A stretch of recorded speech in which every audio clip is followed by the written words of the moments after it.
We are told that gravity is the reason the oceans stay to the ground. If this were true, we would all be cemented to the surface of the earth. Birds would not be able to fly. Balloons would not be able to float. We would not even be able to lift a finger.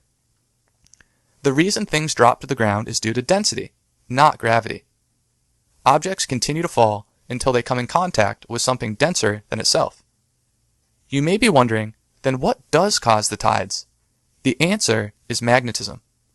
One of the characteristics of water is that it is diamagnetic. You may be wondering, what does diamagnetic mean? The word diamagnetic means that it is something that repels a magnetic field. Here's a brief video showing water being repelled by a magnet.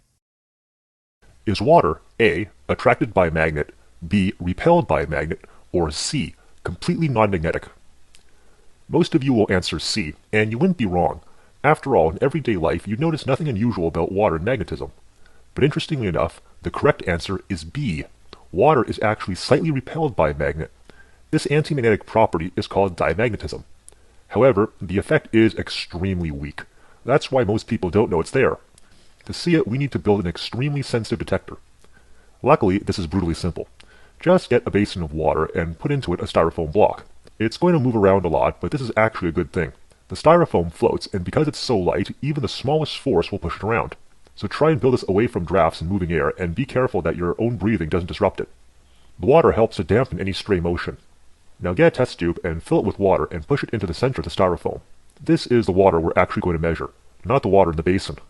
Now steady it, and when it's still, get a strong neodymium magnet and hold it as close as possible to the tube without touching it. Whoops, I hit it there. Let me steady it. Okay, let me try again. Slowly but surely, it's moving away from the magnet. It's an extremely weak effect, but it's happening. So how does the diamagnetic property of water come into play with the tides? The sun and moon act as a battery in the sky, the sun having a positive charge, and the moon having a negative charge. The sun's positive charge repels the water at low tide, and the moon's negative charge attracts the water at high tide. This is why there is a constant rate of waves being thrown up on the seashore. The opposing forces of the sun and moon cause the ocean to be in a constant state of tumult.